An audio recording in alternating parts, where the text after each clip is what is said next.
अस्सलाम वालेकुम व्यूअर्स, आप देख रहे हैं मनी कॉइन। आज हमारा टॉपिक है CPI data. As a gold trader आप सीपीआई डेटा को किस तरह जो है देखते हैं और उसको किस तरह इंटरप्रेट करना है। एज अ गोल्ड ट्रेडर आपने इसमें क्या क्या चीज़ें देखनी है, कब जब हाई इन्फ्लेशन होता है, लो इन्फ्लेशन होता है, ठीक है, तब आपने जो है ना गोल्ड का मूव प्राइस किस तरह जाएगी, वो सब कुछ हम इसमें डिस्कस करेंगे। वीडियो आपको अच्छी लगे तो आप चैनल को सब्सक्राइब करें और अपने दोस्तों के साथ शेयर करें। हमारा बैच नंबर ये 3 है इस वक्त, और इसके बाकी 2 लेक्चर रह गए। आपको टेक्निकल कोर्स नेक्स्ट वीक से भी शुरू होगा, वो ज्वाइन कर सकते हैं। कम्युनिटी आपने ज्वाइन करनी है तो सारा डेटा आपको मिल जाएगा हमारे डिस्क्रिप्शन में।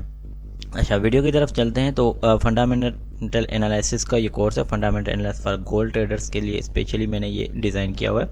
तो सीपीआई होता है क्या है, ठीक है। सीपीआई एक्चुअली मेजर करता है इन्फ्लेशंस को, ठीक है। मैं थोड़ा हाईलाइट करके आपको बताऊं ताकि आपको अच्छा भी लगे, नज़र भी आए थोड़ा, ठीक है। तो सीपीआई एक्चुअली मेजर करता है किस चीज़ को, यहाँ से हाईलाइट कर देते हैं। ये इन्फ्लेशन को मेजर करता है। इन्फ्लेशन को मेजर करने के लिए क्यों हम से इन्फ्लेशन को मेजर करते हैं, ताकि जो है हाइलाइटर में उठाता हूँ ताकि इजी हो थोड़ा आपको समझाना, ठीक है। Change in the price for good and service, ठीक है। कोई चीज़ में जो आप मतलब सर्विस या जो चीज़ खरीद रहे हैं उसमें कोई अगर प्राइस चीज़ महंगी हो रही है, सस्ती हो रही है, तो वो जो है ना सीपीआई मेजर करता है, ठीक है। ये इन्फ्लेशन और ड्राइवर सेंट्रल बैंक पॉलिसी है, direct impact on the gold price करती है, ठीक है। मेन चीज़ क्या है इसमें नोट करने वाली ये है कि जो सेंट्रल बैंक है ना आपके, ठीक है, वो सारे उनका फोकस ही इन्फ्लेशन पे होता है, ठीक है। वो देखते हैं कि जो है ना अब इन्फ्लेशन बढ़ रहा है या कम हो रहा है ना, कम करते हैं या ज़्यादा करते हैं। तो उनका मेन जो इंडिकेटर है वो सीपीआई होता है, जो इन्फ्लेशन होता है। इन्फ्लेशन को कम करने ज़्यादा करने के लिए आप इंटरेस्ट रेट का जो है वो सहारा लेते हैं, ठीक है। तो मैंने यहाँ पे हाईलाइट करके आपको बता देता हूँ। सीपीआई की डेफिनेशन मैंने आपको बता दी। एज अ गोल्ड ट्रेडर आपने मतलब सेंट्रल बैंक की पॉलिसी भी बता दी, वो क्या करते हैं। Gold trader was CPI for the clue of interest rate and USDT. यही मैं जैसे आपको अर्ज कर रहा था, ये चीज़ आपने यहाँ पे नोट करनी है। इसी जगह पे मैं थोड़ा सा माइक लगा देता हूँ यहाँ पे ताकि आप लोगों सबको आवाज़ भी क्लियर आ जाए, ठीक है। थोड़ा ऐसा माइक लगा देते हैं, ठीक है। देखें ये जैसे मैंने हाईलाइट किया हुआ है, यहाँ पे आपने ये इम्पैक्ट होता है। अच्छा, इसको ट्रेड क्या करना है, इन्फ्लेशन एंड ट्रेडिंग इम्पैक्ट क्या पड़ेगा जब हाई इन्फ्लेशन आता है ना। इसका मैंने साइकिल वीडियो 1 और 2 में बताया हुआ है, इन्फ्लेशन का इंटरेस्ट रेट के साथ। तो फेड में रेज रेट, ठीक है। इन्फ्लेशन ज़्यादा होती है, ठीक है। इसका मतलब क्या है, इन्फ्लेशन ज़्यादा होने का मतलब लोग ज़्यादा चीज़ें खरीद रहे हैं। एक चीज़ के सोर्सेज कम है, आप उसको ज़्यादा खरीदोगे तो उसका जो है ना रेट ज़्यादा बढ़ेगा। जब इन्फ्लेशन ज़्यादा होता है तो फेड क्या कहता है, इंटरेस्ट रेट बढ़ाता है ताकि लोग जो है स्पेंडिंग कम करें और अपना पैसा बैंक की तरफ ले आएँ, ठीक है। तो ये इसके बैक पे कॉन्सेप्ट होता है, आपको याद रखना है। इस वजह से होता है क्या है, डॉलर स्ट्रेंथन होता है और प्रेशर आता है गोल्ड के, जो गोल्ड जो है ना फिर नीचे की तरफ आता है। तो आपने ये कॉन्सेप्ट रखना है। दूसरा कॉन्सेप्ट, लो इन्फ्लेशन का मतलब होता है जब महंगाई कम हो, ठीक है। महंगाई कम होती है तो जो फेड है वो क्या करता है, वो अब महंगाई कम होने का मतलब है कि लोग चीज़ खरीद ही नहीं रहे, ठीक है। कोई चीज़ खरीद ही नहीं रहा तो वो चीज़ें जितनी भी हैं मार्केट में वो पड़ी हुई हैं, स्पेंडिंग कम है। तो जो लोगों के पैसे क्या हुए, नहीं खरीदे, इसका मतलब है लोगों ने कहीं और जगह पैसे इन्वेस्ट किए, बैंक वगैरह में रखें। तो फेड क्या करता है, इंटरेस्ट रेट को कम करता है ताकि लोग वहाँ से पैसा निकालें, चीज़ें खरीदें। जैसे ही चीज़ें खरीदें, लोग इंटरेस्ट रेट कम होगा, ठीक है। इंटरेस्ट रेट जैसे ही कम होगा तो लोग अपना पैसा निकालेंगे, यूएसडीटी वीक होगा। जब वीक होगा तो लोग जो है ना गोल्ड बाय करेंगे, गोल्ड की प्राइस ऊपर जाएगी। तो आपने ये चीज़, दो कॉन्सेप्ट एक्चुअली कॉन्सेप्चुअली इसको समझना है। तीसरी चीज़ जो नॉर्मल आम एक रिटेलर के जहन में होती है कि जब महंगाई होती है तो जो है ना गोल्ड बढ़ता है। देखिए मैंने आपको ऊपर क्या बताया, फेड का रिएक्शन देखना है। अगर फेड ये कहता है महंगाई बढ़ी है और इंटरेस्ट रेट बढ़ा रहा है तो गोल्ड नीचे आएगा। अगर इन्फ्लेशन बढ़ी है, ये देखें, गोल्ड को as a hedging against the inflation if only if interest rate remain low, ठीक है। अगर वो इंटरेस्ट रेट नहीं बढ़ा रहे, ठीक है, और महंगाई बढ़ रही है तो गोल्ड को जो है ना लोग खरीदते हैं क्योंकि पैसा डीवैल्यू हो जाता है, ठीक है। और जो है इस वजह से महंगाई एक अनसर्टेनिटी पैदा करती है तो गोल्ड बाय करते हैं, इस वजह से जो है ना गोल्ड की प्राइस ऊपर जाती है। 3 कॉन्सेप्ट दिए मैंने आपको, एग्जैक्ट तीनों कॉन्सेप्ट आपको ये जहन में रखने। इन्फ्लेशन होता है क्या है, या सीपीआई क्या होता है, मेजर इन्फ्लेशन को करता है। इन्फ्लेशन क्या होता है, change in price in gold होता है। सेंट्रल बैंक इसको मद्देनज़र रखते हुए, ठीक है, प्राइस जो है अपना इंटरेस्ट रेट डिसाइड करती है बढ़ाना है और कम रखना है। अच्छा, अब हम चलते हैं थोड़ा इसको डिटेल में पढ़ लेते हैं। कोर सीपीआई और सीपीआई क्या होता है। कोर सीपीआई एक्चुअली और सीपीआई में फ़र्क मैं आपको बताऊं। सीपीआई जो होता है उसमें इंक्लूड ऑल आइटम्स होते हैं, मतलब आपके फूड, एनर्जी, ये भी सारे इंक्लूड होते हैं। कोर सीपीआई में आप फूड और एनर्जी को इंक्लूड नहीं कर सकते, नहीं करते। जो कोर सीपीआई है ना, वो मेन चीज़ आपको क्या शो करता है, इन्फ्लेशन का ट्रेंड बताता है कि इन्फ्लेशन किस डायरेक्शन में जानी है। क्योंकि जो फूड और एनर्जी है ये सीजनल होते हैं, ठीक है, ये आपको इन्फ्लेशन का ट्रेंड नहीं बताते, तो इसलिए कोर सीपीआई का डेटा ज़्यादा इम्पेक्ट करता है। जब भी आप देखें market react more to core CPI surprises, core CPI के डेटा को आपने जो है ना ज़्यादातर फोकस करना है। मैं इसलिए आप लोगों को ये चीज़ें हाईलाइट करके दे देता हूँ ताकि यार आप इन ये चीज़ें, मेरी थोड़ी तबीयत सही नहीं है, आज मैं क्लास नहीं लेना चाह रहा था सॉरी इसके लिए। अच्छा, अब जो मेन चीज़ है वो सेंट्रल बैंक का रूल देखने। सेंट्रल बैंक्स का रोल क्या है इसके अंदर। टारगेटेड इन्फ्लेशन कितना होता है आपको पता है, 2% इक्वल्स टू 2% फॉर स्टेबिलिटी। जिस कंट्री के अंदर इन्फ्लेशन 2% है, समझे वहाँ की इकोनॉमी स्टेबल है।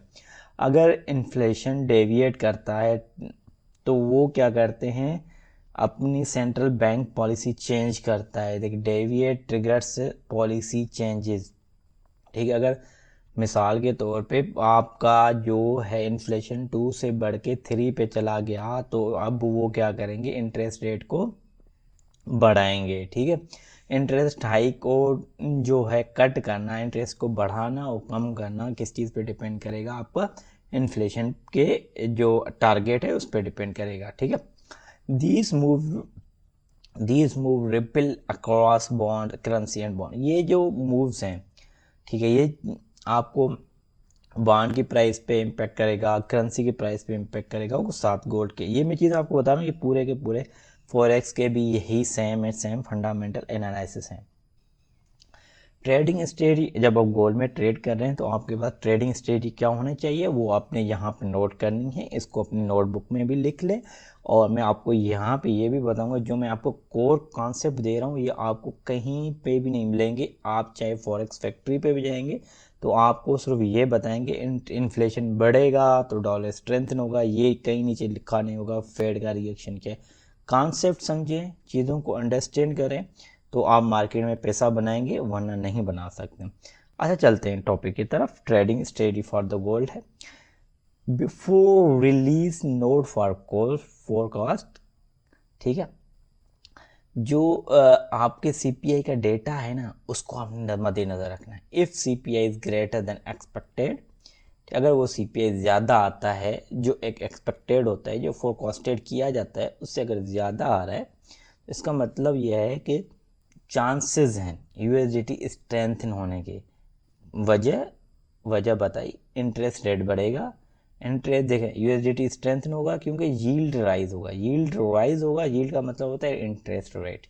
यील्ड राइज होगा तो गोल्ड की प्राइस नीचे आएगी। सेम इनवर्स प्रोपोर्शनल है। अगर सीपीआई नीचे, अब सीपीआई एक्सपेक्टेड से कम आया, मतलब एक्सपेक्टेड की गई थी इतनी इन्फ्लेशन हो सकती है, उससे भी कम आई तो गोल्ड यूएसडीटी वीक होगा, ठीक है, वीक, और जो है ना यील्ड ड्रॉप होगा और गोल्ड जाएगा। इन दोनों कॉन्सेप्ट के पीछे मेन चीज़ है वो आपने नोट करना है, फेड का रिएक्शन।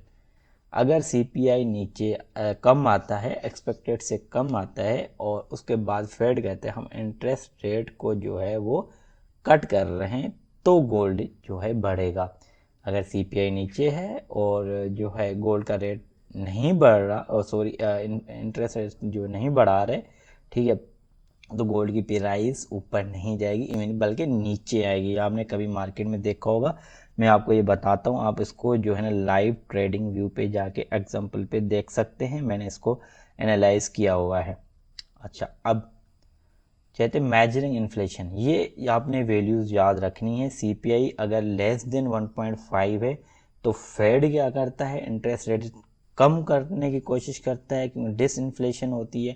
क्योंकि ये एक्चुअली ये शो करता है कि किसी की कंट्री के अंदर डिमांड चीज़ों की बहुत स्लो हो गई है, वहाँ स्पेंडिंग नहीं हो रही, रिसेशन होने के इंडिकेशंस हैं, ठीक है, तो वो रेट कम करते हैं ताकि लोग अपना पैसा बैंक से निकाल के जो है ना किस में लगाएं, आपके यहाँ कोई चीज़ खरीदेंगे तो वो रिसोर्स उसके कम होंगे, उसकी डिमांड बढ़ेगी, ठीक है। तो ये एक पीछे इसके कॉन्सेप्ट्स होता है। इसी तरह 1.5 से लेके 3.5 के अंदर अगर CPI है तो इस CPI है तो ये एक स्वीट स्पॉट कहलाता है, ठीक है। ऑप्शनल फॉर दी जो ऑप्टिमल वैल्यूज़ होती हैं ये दोनों, मैक्सिमम तो 2 का आता है, इसका दोनों का एवरेज निकालेंगे तो 2 आएगा। ऑप्टिमल वैल्यू है इकोनॉमिक स्टेबिलिटी के लिए, ये 1.5 से लेके जो है 3.5। अच्छा, अगर वैल्यू 3.5 से ज़्यादा आती है CPI तो फेड क्या कहते हैं, अपने रेट्स को हाइक करता है। हॉट इन्फ्लेशन की ये वैल्यूज़ हैं, ये actually likely to cause economic instability. किसी मुल्क में इकोनॉमिक इंस्टेबिलिटी आना शुरू हो जाती है क्योंकि वहाँ डिमांड चीज़ों की बढ़ जाती है, तो सेंट्रल बैंक्स ये कहता है, फेड ये रिएक्शन देता है कि अब हम इंटरेस्ट बढ़ाएंगे ताकि लोग परचेजिंग कम करें, डिमांड चीज़ों की कम हो, अपना पैसा लोग बैंक की तरफ ले जाएं, ठीक है। तो आपको इसके पीछे एक मेजरिंग कॉन्सेप्ट भी आ गया। मैं एक्चुअली कॉन्सेप्चुअली पढ़ाता हूँ, डेफिनेशन रट्टा वट्टा कुछ नहीं, आप चीज़ पढ़ें, उसको समझें, उसके बाद इसको इम्प्लीमेंट करें। अच्छा, how to trade inflation, inflation को ट्रेड कैसे करना है, वही जो मैंने आपको पहले बताया, वही चीज़ आप मद्देनज़र रखनी है कि सबसे पहले आपने क्या करना है, ट्रेड डेटा जो है वो देखना है, उसके बाद उसका इम्पैक्ट देखना है वेरियस एसेट्स पे कैसे आ रहा है, ठीक है। जैसे मतलब कि आपने सिर्फ गोल्ड की प्राइस नहीं देखनी, ये बाउंड यील्ड देखना है, डॉलर इंडेक्स देखना है, साथ में आपने जो है फॉरेक्स के जो पेयर्स हैं, मेजर पेयर्स, उनको भी देखना है, ठीक है। इनको देखने के बाद आपने स्टॉक को भी देखना है कि इन्फ्लेशन का डेटा अगर कम आया तो नॉर्मली स्टॉक ऊपर जाता है, डॉलर जो है वो जैसे मैंने फेड के रिएक्शन पे डिपेंड करता है, और बॉन्ड यील्ड्स जो है वो भी फोन जो है ना फेड के रिएक्शन पे डिपेंड करता है। अच्छा, डिसइन्फ्लेशन क्या होता है, जैसे मैंने आपको अभी अर्ज़ किया, मैंने इसको मज़ीद जो है ना आपके लिए इसको डिफ़ाइन किया, इतना कोर कॉन्सेप्ट कोई नहीं आपको देगा, इन डिटेल मैंने वीडियो बनाई हुई है। डिसइन्फ्लेशन का मतलब इन्फ्लेशन बिल्कुल ख़त्म होने वाली है, ख़त्म हो चुकी है, लेस देन 1.5% है। फेड को अब चाहिए होता है कि अपनी स्टिमुलेट करे, ग्रोथ को बढ़ाए, एक सिग्नल देता है कि ये भाई इतनी कम इन्फ्लेशन है, एक सिग्नल होता है इकोनॉमिक वीकनेसेस का, तो इसको बढ़ाने के लिए, ग्रोथ करने के लिए वो क्या कहते हैं, अपना रेट को जो है कट करते हैं। और उस रेट को कट करने के लिए ये क्या होता है, trader shift to safe haven asset like gold and silver, लोग जो है वो सिल्वर और गोल्ड खरीदना शुरू कर देते हैं। एक्सपेक्ट वीकर USDT इन कॉशन स्टॉक मार्केट, ठीक है, ये आपने देखना होता है क्योंकि अब इंटरेस्ट रेट जो कम हुआ है, कम होने से जो आपका जो USDT वो वीक होता है और समटाइम स्टॉक जो है वो ऊपर जाता है। अच्छा, बुलिश पोजीशन इन्फ्लेशन के लिए मैं आपको बताऊं कि गोल्ड और सिल्वर के लिए बहुत ही अच्छा है, perform well and during uncertainty, जैसे भी आप कहते हैं इसको, stronger currency from economic with the better fundamental, ठीक है।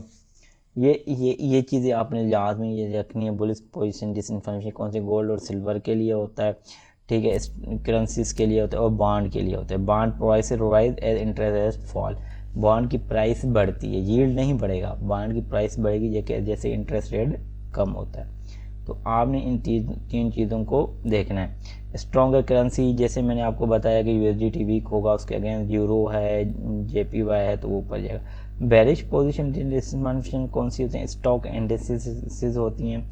वीक एज ग्रोथ स्लो, क्योंकि ग्रोथ स्लो हो जाती है तो स्टॉक और इंडेक्सेस आपके ज़्यादातर वो वीक होना शुरू होते हैं। USDT में depreciation as a Fed rate cut, अगर रेट कम होगा तो USDT भी वीक होगा। तो ये डिसइन्फ्लेशन आपको याद रखना है। डिसइन्फ्लेशन की बुलिश पोजीशन भी बताई, गोल्ड के लिए, सिल्वर के लिए, करेंसीज के लिए बताया आपको, बॉन्ड के लिए। बेरिश किसके लिए, स्टॉक के लिए, और USDT के लिए बेरिश है, आपने इसको जहन में रखना है। अच्छा, स्वीट स्पॉट जो है, इसमें फेड ज़्यादातर क्या कहते हैं, अपने रेट को वही स्टेबली ये शो क्या करता है कि आपकी जो इकनॉमी है वो स्टेबल ग्रोथ इन्वायरमेंट में है, और ये ज़्यादातर फेवर करता है रिस्की एसेट, जैसे स्टॉक है, नॉन USDT करेंसीज है, उनको ज़्यादा फेवर करता है। इसको मॉडरेट इन्फ्लेशन भी कहा जाता है, ठीक है। इसके अंदर सबसे ज़्यादा बुलिश पोजीशंस जो आपको देखने की मिलेंगी वो आपके स्टॉक है और इंडिसेस की टिपिकली अच्छा परफॉर्म करते हैं। ये नॉन यूएसडीटी करेंसीज जो है ना वो ज़्यादातर अच्छा परफॉर्म करते हैं जिनका यूएसडीटी के साथ पेयर नहीं होता। ठीक है। बॉन्ड्स ज़्यादातर इसमें जो है ना benefit from stable interest rate, bond की थोड़ी सी प्राइस बढ़ती है, ज़्यादा इस पर इतना इम्पैक्ट नहीं आता। बेरिश पोजीशन जो होता है वो गोल्ड के लिए होता है। गोल्ड में अंडर परफॉर्म रिस्क कैसे अट्रैक्ट कैपिटल, क्योंकि लोग अपना पैसा गोल्ड नहीं स्टॉक में लगाते हैं क्योंकि उन्हें पता है यार महंगाई बिल्कुल स्टेबल है। USDT could weaken if other currencies offer better yield, dollar जो है वीक हो सकते हैं, मगर वो देखना है अगेन दूसरी बैंक्स के सेंट्रल बैंक के रिएक्शन का, अगर वो कितना इंटरेस्ट रेट दे रहे हैं, तो ये चीज़ आपको जहन में रखना है। अच्छा, हार्ड इन्फ्लेशन, जैसे मैंने आप पहले ही बताया कि हार्ड इन्फ्लेशन इंडिकेटर था over sweating economic and persistent price pressure. ठीक है, बहुत ज़्यादा इकोनॉमी ओवर हीटेड हो गई है, फेड को अपना इंटरेस्ट बढ़ाना है या उसको मेंटेन करना है ताकि इन्फ्लेशन को कंट्रोल किया जाए। ठीक है, ये एक अनसर्टेनिटी वॉलेटिलिटी क्रॉस कर अक्रॉस द मार्केट जो है ना क्रिएट करती है। बुलिश पोजीशन गोल्ड और सिल्वर के लिए ये जो है ना acting as a hedge against inflation and uncertainty. Uncertainty बढ़ जाती है इन्फ्लेशन के अगेंस्ट, ये गोल्ड और सिल्वर ज़्यादातर लोग महंगाई बढ़ती है तो इसको बाय करने की जो है ना वो कोशिश करते हैं। अच्छा, दूसरा बॉन्ड्स लॉन्ग टर्म में जो है ना वो भी इसके लिए, शॉर्ट टर्म में तो कम मगर लॉन्ग टर्म में जो है ना ये हार्ड इन्फ्लेशन से लोग बॉन्ड खरीद के रख लेते हैं ताकि उसका पैसा डिवेल्यू ना।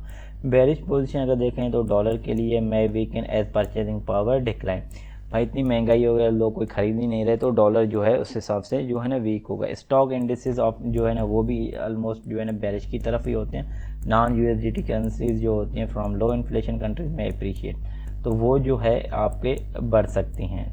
तो ये चीज़ आपने यहाँ कॉन्सेप्ट रखना है। मैं वैसे ही अब दोबारा आपको चीज़ अर्ज कर रहा हूँ, अगर हार्ड इन्फ्लेशन है और सेंट्रल बैंक अपना कोई स्टेटमेंट नहीं देता इंटरेस्ट रेट को बढ़ाने का, ठीक है, वो इंटरेस्ट नहीं बढ़ा रहे हैं तो गोल्ड ऊपर जाएगा, सिल्वर ऊपर जाएगा, बॉन्ड्स ऊपर जाएंगे। अगर वो बोलते हैं कि अब हम इंटरेस्ट बढ़ाएंगे तो गोल्ड नीचे जाएगा, सिल्वर नीचे जाएगा, बॉन्ड्स नीचे आएंगे। इन फेड का रिएक्शन लाजमी है, फेड ही इन चीज़ों को देखता है। आगे चलते हैं, कंक्लूजन है वही चीज़ जो मैंने आपको आगे अर्ज़ की, वही यहाँ पे सेम चीज़ें यहाँ पे मैंने कंक्लूड करके बताई हुई हैं। आपने मॉनिटर करना है, सीपीआई का ट्रेंड देखना है, कोर सीपीआई का देखना है, उसके बाद सेंट्रल बैंक का एक्शन देखना है और जो है ना अपनी पोजीशन उस हिसाब से जो है ना आपने अरेंज करनी है, अपने रिस्क को मैनेज करना है। The key is to adjust your strategy depending on the inflation environment, whether it's a disinflation, sweet spot or hot। आपने पहले इन्वायरमेंट देखना है, इस वक्त चल क्या रहा है, डिसइन्फ्लेशन है, स्वीट है और हॉट है, उस हिसाब से आपने स्ट्रेटजी बनानी है। तो ये चीज़ आपने यहाँ पे फोकस करनी है। मैं आपके लिए चीज़ें हाईलाइट भी थोड़ा कर दूँ ताकि आप जो है, मेरा एक्चुअली टाइम ज़्यादा ज़ाया होता है, मैं कोशिश करता हूँ कि इन चीज़ों को हाईलाइट ना करूँ। अच्छा, की टैक्स वेज आप ये नोट्स बनाने, इसमें लिखना है monitor CPI report, stay updated on CPI, central bank statement, adjust allocation, आपने एसेट की अलोकेशन अकॉर्डिंग टू इन्फ्लेशन रखनी है भाई अगर ऑप्टिमम परफॉर्मेंस चाहते हो। Use effective risk management, employ strategy to protect against sudden market move.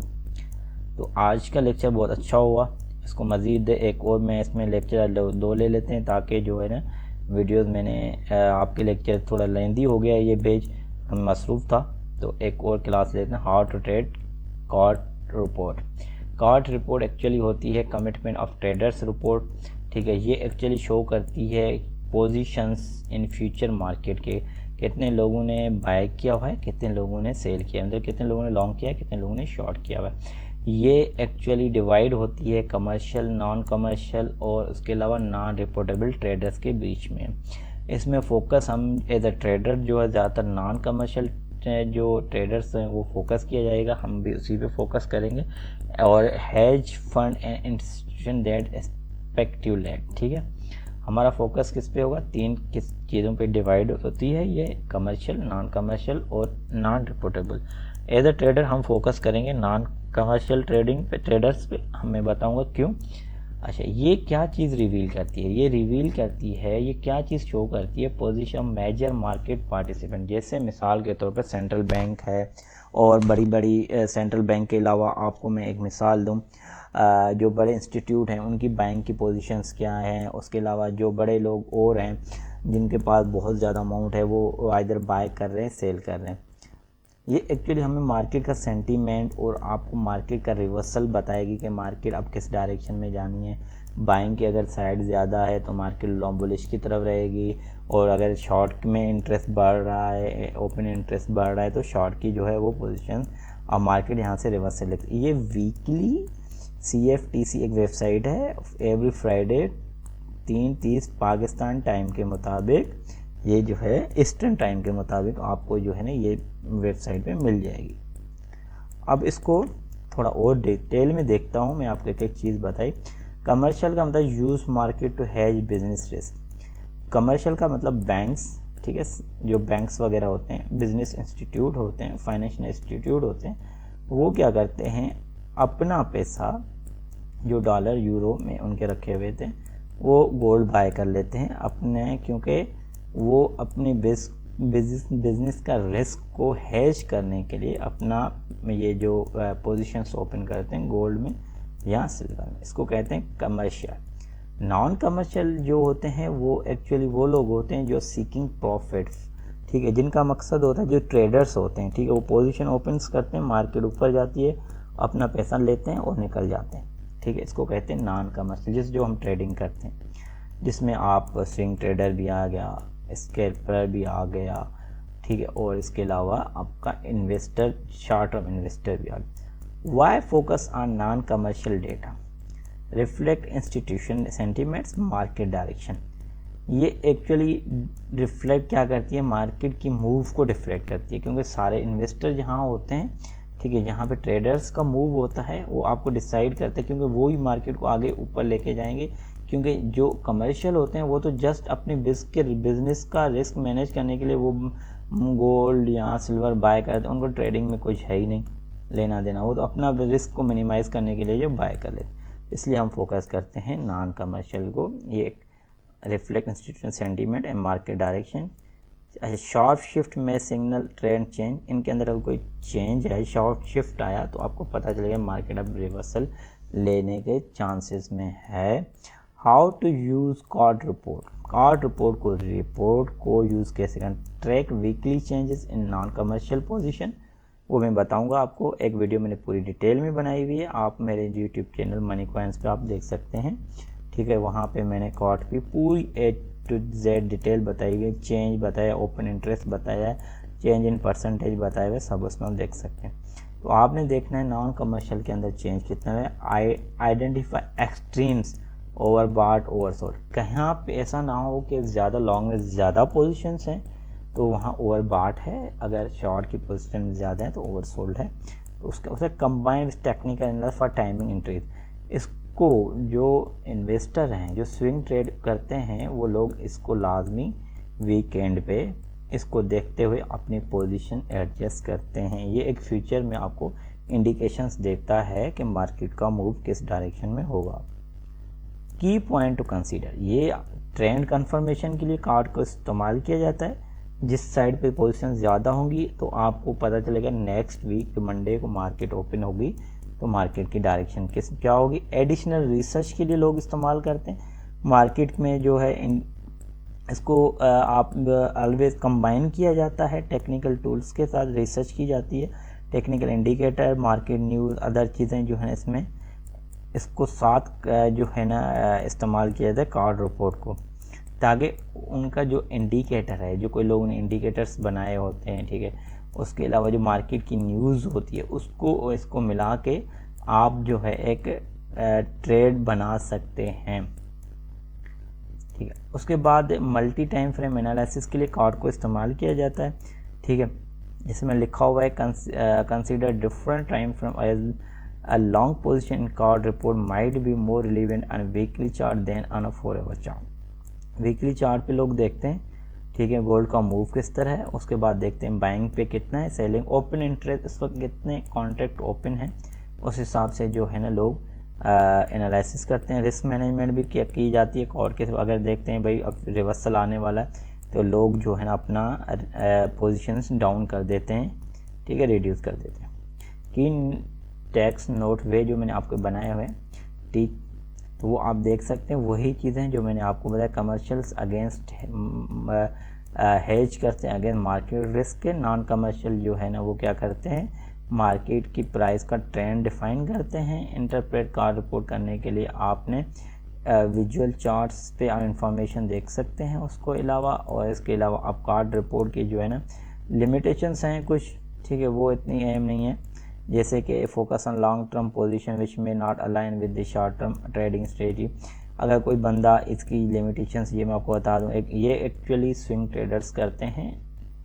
अगर आपने शॉर्ट टर्म ट्रेडिंग करनी है और आपने इसको देखते हुए आपने एक जैसे 15 मिनट का एनालिसिस करना है तो उस पर कर रहे हैं तो उस पर ये काम नहीं करेगा।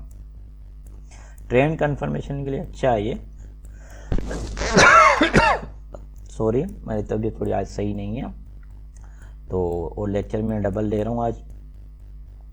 Practically approach of seasonality for gold trade. अगर गोल्ड में आप ट्रेड कर रहे हैं तो आपको सीजनल ट्रेंड पता होना चाहिए, कौन से क्वार्टर में ज़्यादा, क्वार्टर 1 और 4 जो है स्ट्रांग डिमांड होता है गोल्ड का बाय करने का। एज इंडिया जो है तीसरा नंबर दुनिया में सबसे ज़्यादा गोल्ड को बाय करता है और चाइना सेंट्रल बैंक के बाय करता है। और इंडिया में इस टाइम पे बहुत शादियां होती हैं जो सितंबर से लेके जनवरी फरवरी तक होती हैं, उसमें तो गोल्ड की ज़्यादा बाइंग होती है, इस वजह से उसको सीजनल ट्रेंड कहा जाता है। जब भी देखेंगे तो इसमें गोल्ड की प्राइस ज़्यादा ऊपर जाती है। Trader can use this trend to enter bullish और बेयरिश पीरियड। ट्रेडर ज़्यादा देखते हैं इन टाइम के अंदर गोल्ड में ज़्यादा बुलिश मूवमेंट होता है तो लोग ट्रेडर लॉन्ग की साइड पे पोजीशंस ओपन करते हैं। और उसके बाद जैसे ही क्वार्टर 1 और क्वार्टर 4 वाला टाइम गुजर जाता है तो लोग जो ट्रेडर्स हैं अपनी पोजीशंस क्लोज कर लेते हैं। तो ये आपको यहाँ पे use historical gold price trend to refine the time and strategy, कब बाय करना है कब सेल करना है, ठीक है। तो आपको ये मंथ मैंने आपको बता दिया, अक्टूबर से लेके फरवरी तक सबसे ज़्यादा गोल्ड ऊपर की तरफ जाता है। अच्छा, risk management seasonal data highlight the month when the gold trends to be the more volatile. ये महीने वो होते हैं जहाँ पे गोल्ड प्राइस में बहुत फ्लक्चुएशंस आती हैं, तो आपने रिस्क को मैनेज करना है। अपने लॉन्ग टर्म गोल्ड इन्वेस्टर जो होते हैं उनका भी देखना है। और जैसे समर के टाइम पे थोड़े डिप्स मारते हैं, ठीक है, और कंबाइन करना है आपने। जैसे मैंने यहाँ पे लिखा हुआ है, मैं इसको थोड़ा आपको मज़ीद क्लियर करके बताऊँ। Seasonal data highlight month when gold trends to be more volatile, इसको आपने फोकस करना है। Reduce exposure or hedge position during historical week और चॉपी पीरियड। रिस्क मैनेजमेंट आपने करना है, ठीक है। उसके अलावा combined gold seasonal tendency with the fundamental and technical signal. अगर आप तीनों चीज़ों को कंबाइन करते हैं, सीजनल ट्रेंड को, फंडामेंटल न्यूज़ को, जैसे ट्रंप ने टैरिफ लगाया चाइना पे, और टेक्निकली आप देखते हैं सपोर्ट पे use of CPI trend, USDT movement, interest rate, cycle of confirm setup, seasonal add context to price action, help filter fall signal. Seasonal trend को अगर आप इन चीज़ों के साथ मिला के ट्रेड करेंगे तो आप बहुत ही अच्छा प्रॉफिट कमा सकते हो, फॉल सिग्नल से दूर रहेंगे, ठीक है। Long term gold investor can plan entries during historical low month. जो इन्वेस्टर होते हैं ना लॉन्ग टर्म, वो क्या करते हैं, जब प्राइस लो होती है तब बाय करते हैं। जो शॉर्ट टर्म रिटेलर क्यों मार खाते हैं, वो इस टाइम पे आते हैं प्राइस ऊपर जाए, सर बाय कर लें, बाय कर लें। भाई प्राइस ऑलरेडी ऊपर है। आप एक बुक बता रहा हूँ वॉरेन बफे की पढ़े, उसका पहला रूल स्टॉक में जब बता रहे हैं यही है कि आप गोल्ड में किसी भी एसेट में इन्वेस्ट करें तो कोशिश करें उसको बाय करें बहुत ही कम प्राइस पे। तो लॉन्ग टर्म इन्वेस्टर यही करते हैं, वो समर के डिप को बाय करते हैं और एवरेज एंट्री एंड पोर्टफोलियो को परफॉर्मेंस को इम्प्रूव करते हैं। अलाइन स्ट्रेटजी करते हैं अपनी डिमांड साइकिल के साथ, ठीक है, और इस तरह वो अपना पैसा बनाते हैं। तो ये चीज़ आपने ये जहन में रखनी है, जैसे मैंने आपको यहाँ रिस्क मैनेजमेंट में बताया। यहाँ पे लोग बड़ी गलती करते हैं, तो हमेशा बाय कर लेते हैं टॉप पे, और उसके बाद मार्केट जैसे अभी देखा बिटकॉइन और स्टॉक क्रैश आया। क्यों क्रैश आया भाई? आप ऑलरेडी बाय हाई पे कर रहे हो ना, वेट कर लो। मार्केट 1 चांस 2 चांस 3 चांस, हज़ार लाखों चांस देगी। सब्र करो, पेशेंस जिसके अंदर होंगे तो वो मार्केट में टिकेगा, वरना कोई नहीं टिकेगा। की टेक अवे मैंने इसके वही बनाए। Gold shows recurring demand patterns, use them to plan ahead. आपको बहुत प्लान देगा गोल्ड, बहुत पैटर्न देगा। कोई जल्दी आप मल्टीपल्स ट्रेंड लाइन बहुत सारे जो वो हैं वो आप यूज़ कर सकते हैं। आप सीजनल देखने के लिए कोई मसला नहीं है। फ्लेक्सिबल रहें, मार्केट में हिस्टोरिकल देखें, नॉर्म्स क्या बन रहे हैं वहाँ पे आप बाय करें। फंडामेंटल टेक्निकल एनालिसिस पे ऑलरेडी वीडियो बना चुके हैं, तो इसको मैं स्किप करूँगा अभी। अब मैं आपको एक वीडियो जो हमारा है वो आज अगेन लेक्चर नंबर ये 10 है। रिस्क ऑन वैसे रिस्क ऑफ जो है ना एक कॉन्सेप्ट होता है, वो मैं बताऊँ गोल्ड और करेंसी में किस तरह इस्तेमाल किया जाता है। रिस्क ऑन का मतलब क्या होता है? रिस्क ऑन का मतलब है कि जो रिस्की एसेट है, ठीक है, वो और जो रिस्क ऑफ में जो है वो नॉन रिस्की एसेट आप उनमें ट्रेड करेंगे। इसको कैसे ट्रेड करना है, इसको किस तरह समझना है आपको, ये पूरा लेक्चर बहुत बड़ा आज का लेक्चर है। पूरा लेक्चर आपको से देखना है, इसको इंटरप्रेट करना है। न्यूज़ में ये ज़्यादातर वर्ड्स आपको मिलेंगे, ये बिजनेस वर्ड्स हैं, रिस्क ऑन और रिस्क ऑफ। ये इन्वायरमेंट की कंडीशंस होती हैं। रिस्क ऑन और risk of, market sentiment shifts between risk on and risk of drives currency, stock, bond, gold price movement. Knowing the face help the trader position strategies. ठीक है, ये market sentiment shift होता है, कभी risk on हो जाता है, कभी रिस्क ऑफ हो जाता है। तो रिस्क ऑफ का मतलब होता है कि आप अब रिस्क नहीं ले सकते, मार्केट के अंदर अनसर्टेनिटी है, आप रिस्क ना लो, रिस्की एसेट में इन्वेस्ट ना करो। आप मतलब जब रिस्क ऑफ हो तो आप जाके गोल्ड बाय करो, नॉन रिस्क एसेट बाय करो। ठीक है, अब और अगर आप रिस्क ऑन की बात करते हैं तो रिस्की एसेट में आप बाय और सेल कर सकते हैं, रिस्की एसेट में आप इन्वेस्ट कर सकते हैं।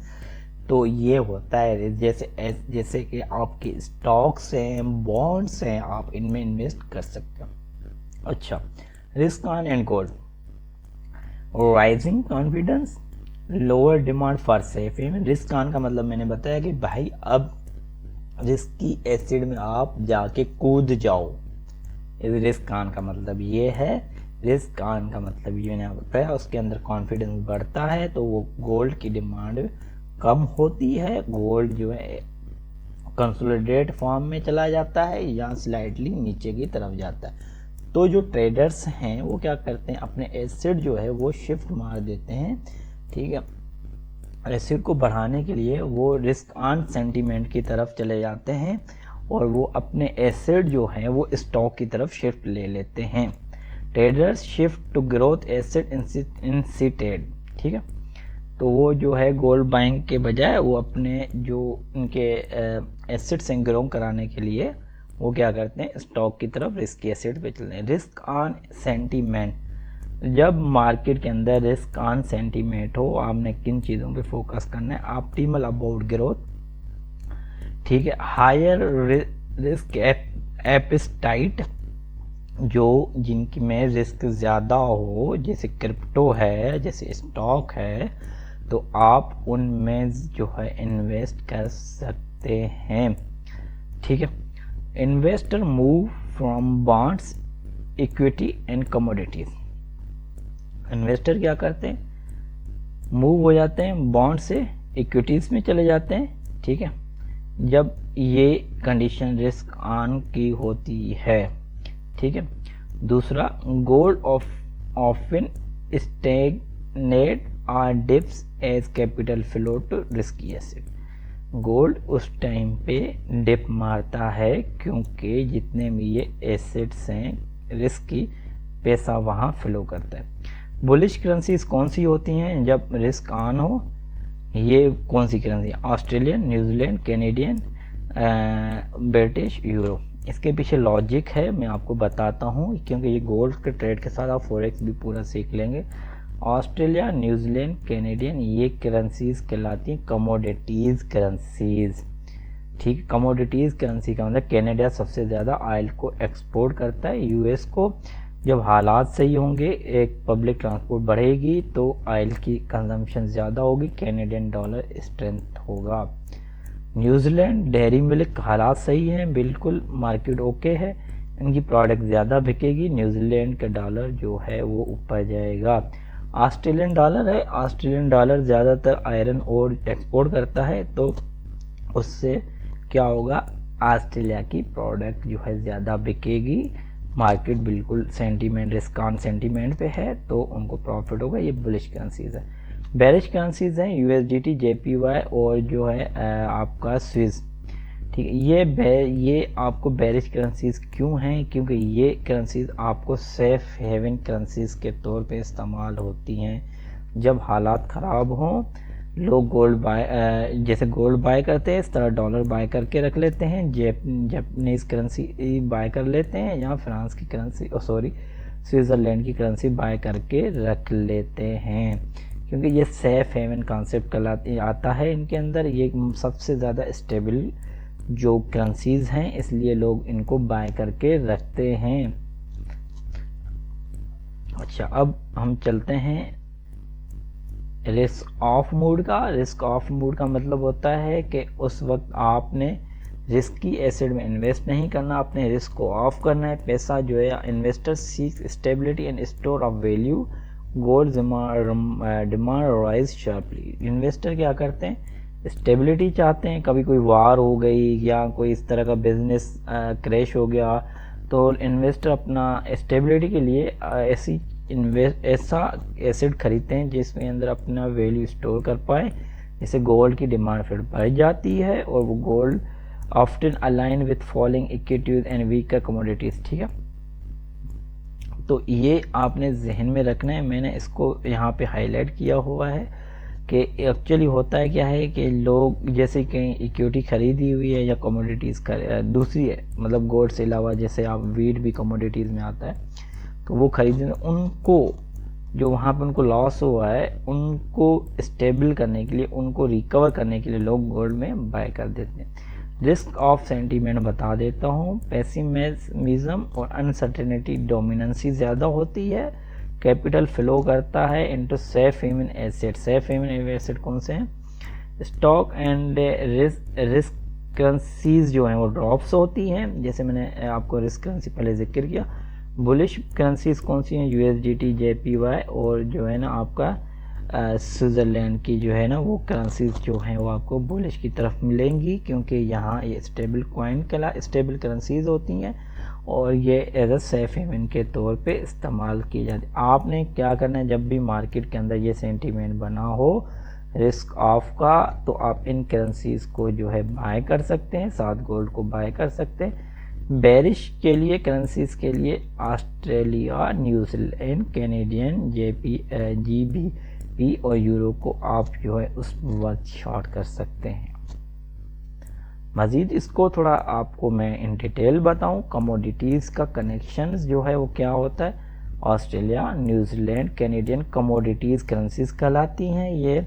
ठीक है, और स्ट्रॉन्ग कमोडिटीज़ डिमांड जो है वो कहाँ कब होती है, जब रिस्क ऑन हो।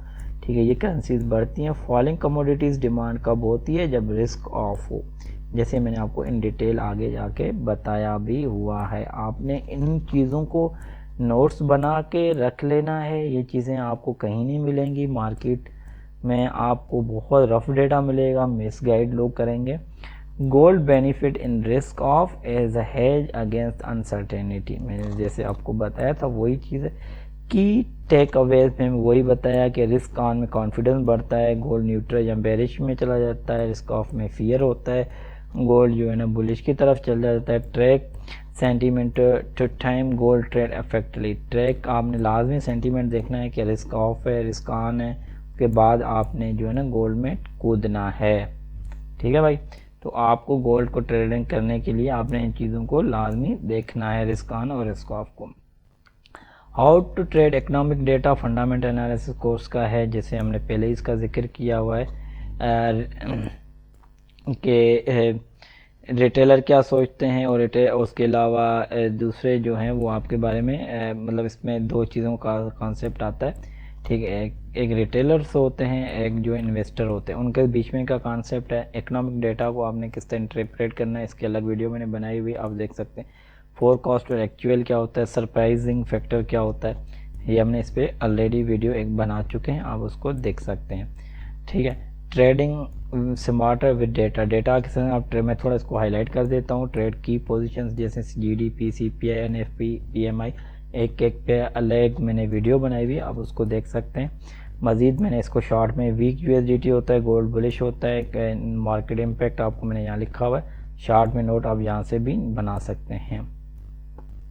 हाउ टू ट्रेड गोल्ड, इन गोल्ड ट्रेड करने के लिए मैं कुछ टिप्स आपके लिए बनाए हुए हैं। लास्ट में मैंने कहा आपको फंडामेंटल में टिप दे दूं। तो वाई ट्रेड गोल्ड, गोल्ड को ट्रेड क्यों किया जाता है कि हाई लिक्विडिटी है, ज़्यादा वोलेटाइल है, मार्केट सेफ में है। जब भी मार्केट दुनिया क्रैश हो, गोल्ड कहीं नहीं जाएगा, गोल्ड में आपको बहुत अच्छे मूव मिलेंगे। गोल्ड जो मूव करता है with inflation, uncertainty, monetary policy पे डिपेंड करता है, ठीक है। ये आपने लाजमी देखना है, इनको देखते हुए आप ट्रेड कर सकते हैं। गोल्ड के लिए आप जो बेसिक इकोनॉमिक्स इंडिकेटर है यूएस का, उसको देख के आप ट्रेड कर सकते हैं। गोल्ड मूव जो है ना किन चीज़ों में ज़्यादा करता है, शार्पली जब अनसर्टेनिटी फियर ज़्यादा हो तो गोल्ड जो है ना शार्पली रिएक्ट करता है। ये पॉइंट आपने यहाँ पे नोट बना देने हैं, अपने यहाँ पे ये लिख देना है।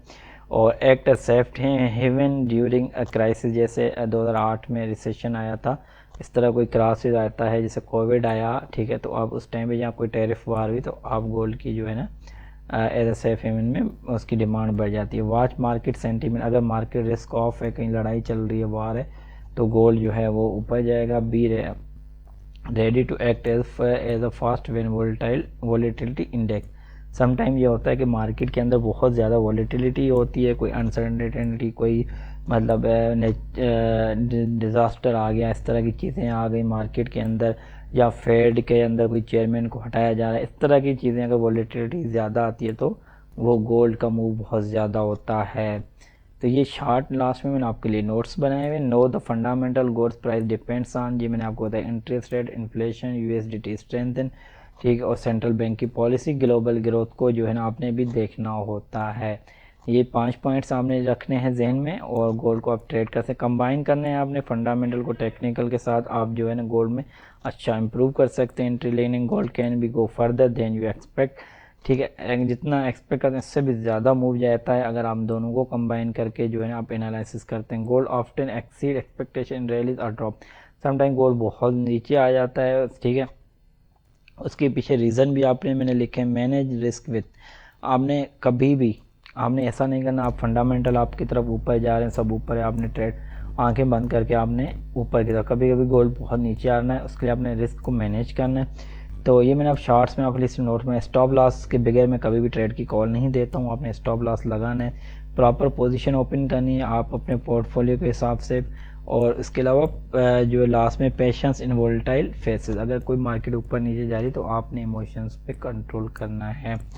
आई होप कि ये आपको बिल्कुल क्लियर, मैं मज़ीद इसको हाईलाइट करके बताता हूँ। गोल्ड कहाँ मूव करता है, फियर एंड अनसर्टेनिटी हो, सेफ हेवन, क्राइसिस हो, और मार्केट के अंदर सेंटीमेंट देखना है, और जो है लास्ट में वॉलेटिलिटी हो।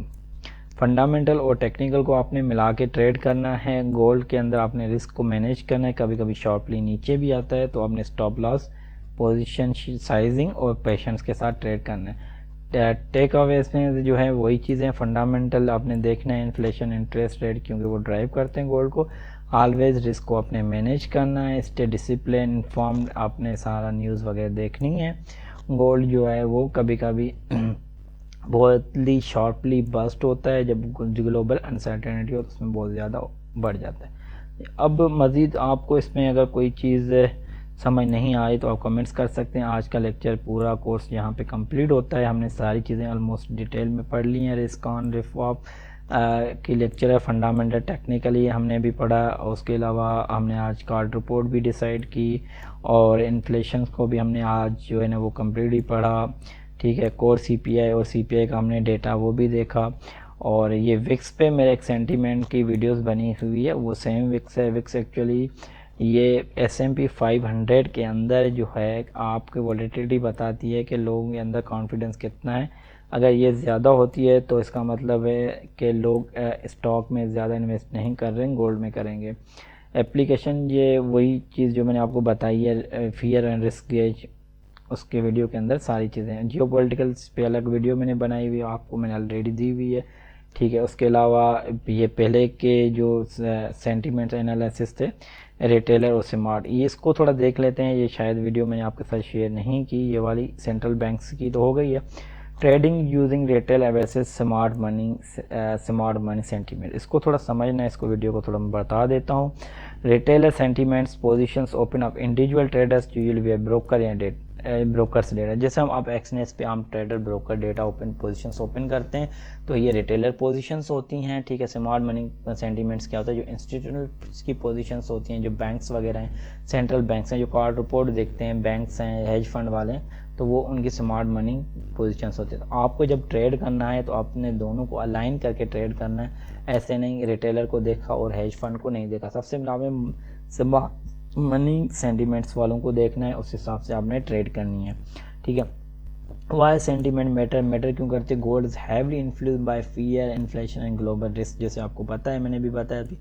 Sentiment help identify market tops and bottom. Sentiment ये बताते हैं मार्केट टॉप कितना मारेगा। अगर फियर होगा तो बहुत ऊपर जाएगा, अगर फियर नहीं है मार्केट के अंदर जो है तो वो गोल्ड जो है ना बॉटम पे चला जाएगा। तो ये सेंटीमेंट इतना बड़ा मैटर करता है, आपको एक लो और हाई मार्केट का बता देता है, जहाँ पे आप पोजीशंस को बाय कर सकते हैं, डिप को बाय कर सकते हैं। की sentiment indicators and retailer sentimental sources के हैं। आप जो है ब्रोकर की पोजीशन, जैसे कि IG क्लाइंट सेंटीमेंट है, आप एक्सनेस की पोजीशंस देख सकते हैं, जितने भी हैं आप उसमें देख सकते हैं, कोई मसला नहीं है। उसके अलावा न्यूज़ पे स्मार्ट मनी इंडिकेटर्स के आप कार्ड रिपोर्ट पे देखें, उस पर लोगों ने जो है ना कमर्शियल रिपोर्ट देखें, कितनी लॉन्ग हैं, कितने शॉर्ट्स हैं। इंस्टीट्यूशनल फ्लो डेटा देखें कि आप मैंने गोल्ड वर्ल्ड गोल्ड काउंसिल पे आप जाएं, वहाँ आपको सारा डेटा मिल जाएगा कि सेंट्रल बैंक कितना बाय कर रहा है, ठीक है। Interpret divergent when retailer and small money diverge, ठीक है। रिटेलर लॉन्ग कर रहे हैं, स्मार्ट मनी शॉर्ट कर रहे हैं, पोटेंशियल डाउन ट्रेंड है। ज़्यादातर कोशिश होती है कि डाउन ट्रेंड होने का, क्योंकि जो स्मार्ट मनी है इनके पास पैसा बहुत होता है, रिटेलर के पास पैसा कम होता है। दूसरा, रिटेलर शॉर्ट कर रहे हैं, स्मार्ट मनी लॉन्ग कर रहे हैं, पॉसिबल रैली है कि लॉन्ग की तरफ जाना है, यहाँ से रिटेलर मार खाते हैं। इसको मैं हाईलाइट करके दे देता हूँ आपको, ठीक है। और आपने इसको नोट्स में अपने बना के रखना है। ये बहुत कोर कॉन्सेप्ट्स मैंने आपको यहाँ आज शेयर किए हैं, इससे ज़्यादा मैं आपके साथ मतलब क्या, और अगर आपको चीज़ समझ नहीं आती आप कमेंट्स में डाल सकते हैं। व्हेन दे अलाइन, ठीक है, जब वो दोनों अलाइन हो, लॉन्ग, ठीक है, बहुत लॉन्ग और बहुत शॉर्ट, स्ट्रॉन्ग सिग्नल होता है भाई। इसको तो पहले ही सबसे पहले नोट कर लो। सेंटीमेंट देखो, दोनों की एक ही पोजीशन है, बहुत स्ट्रॉन्ग सिग्नल होता है, आप बाइंग कर सकते हैं, पोजीशन बढ़ा सकते हैं, ठीक है। इसको कंफर्म करने के लिए आपको सपोर्ट पे बाय करना है, टेक्निकल को साथ अलाइन करना है।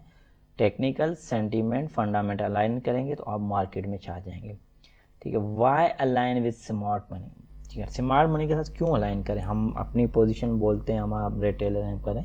स्मार्ट मनी के पास रिसोर्स बहुत, has the resource and tool to predict the major market shift. उनके पास बड़े बड़े सॉफ्टवेयर्स होते हैं, उनके पास पेड वर्जन्स होते हैं, और उनके पास डेटा की इंफॉर्मेशन बहुत ज़्यादा होती है।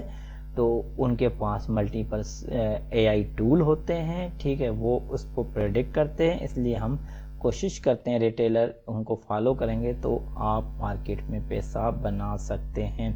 तो यहाँ पे इस चीज़ को हाईलाइट किया जाना चाहिए, रिसोर्स एंड टूल उनको ज़्यादा होते हैं, तो इसलिए वो मार्केट का शिफ्ट अच्छी तरह डिसाइड कर सकते हैं। Retailer often follow the emotions, retailer क्या देखते हैं, न्यूज़ देखते हैं, अपने इमोशंस देखते हैं, ठीक है, और बाय और सेल करना शुरू कर देते हैं रॉन्ग टाइम पे। तो ये लोग आपने नहीं करना। Align with smart money allow you to trade with the trend rather than against it.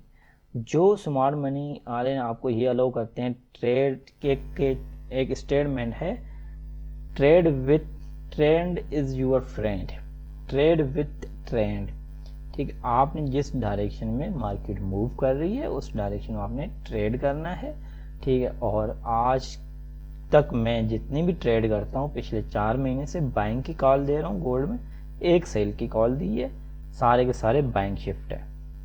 तो आपने ये देखना है, ट्रेंड को देखना है, अलाइन करना है स्मार्ट मनी कॉन्सेप्ट वाले। स्मार्ट मनी वाले आपको ट्रेंड बताएंगे, ट्रेंड की डायरेक्शन बता देंगे, आपने उसके अगेंस्ट उसमें ही ट्रेंड करने, अगेंस्ट नहीं करने। अच्छा, study is a gold card report of institutional increasing, अगर लॉन्ग हो रहे हैं, रिटेलर क्राउड मोस्टली शॉर्ट कर रहे हैं, action look for long setup in gold. Card report को देखें, उसमें क्या है, उस हिसाब से आपने जो इंस्टीट्यूशनल की पोजीशंस आपने उस डायरेक्शन में जाना है। यूज़ जो है उसको कन्फ्यूजन करने के लिए आप support levels, trend lines, tools और रिसोर्स को इस्तेमाल करके ट्रेंड टेक्निकल को अलाइन करना है सेंटीमेंट के साथ। रिटेलर सेंटीमेंट के लिए आप आईजी, डेली एफएक्स, माई एफएक्स बुक्स पे जाके उनका डेली जो है सेंटीमेंट गेज देख सकते हैं। स्मार्ट मनी डेटा देखने के लिए आप CFTC गॉड रिपोर्ट लिखेंगे, गूगल पे आपको मिल जाएगी। मेरी वीडियो में आप इसको मज़ीद देख सकते हैं, ट्रेडिंग व्यू इंडिकेटर पे भी आप इसको देख सकते हैं। तो इसको भी हमने आज कवर कर लिया और वही की टेक्स्ट अभी मैंने बनाए हुए हैं जो अभी हमारे साथ डिस्कस किया। अब हम देखते हैं आज का पूरा कोर्स का ओवरव्यू मैंने आपको दे दिया, जो चीज़ें थी वो मैंने आपको सारी डिस्कस भी कर ली। ठीक है, मॉनेटरी, सेंट्रल मॉनेटरी पॉलिसी हमने ये पहले लेक्चर में किया। तो आई होप कि आपको बहुत मज़ा आया होगा, सीखने को बहुत कुछ मिला होगा। ये लेक्चर बहुत बड़े हैं, मेरे 5 से 6 साल की मेहनत को मैंने कंबाइन करके इनको अगर वैसे आप ट्रेनिंग करते हैं तो ये, या वैसे आप कोर्स लेंगे तो मैंने ये बहुत महंगे कोर्स लेके एक नोट्स को मिला के जितना भी आपको मैंने पढ़ाया है, यहाँ पे समझाया है, इससे ज़्यादा मैंने पे किया हुआ है और मल्टीपल कोर्स को कंबाइन करके मैंने फंडामेंटल कोर्स आपको बताया हुआ। आई होप कि आपको ये चीज़ें अच्छी लगेंगी। अपना फीडबैक दीजिए। ओके, अल्लाह हाफ़िज़।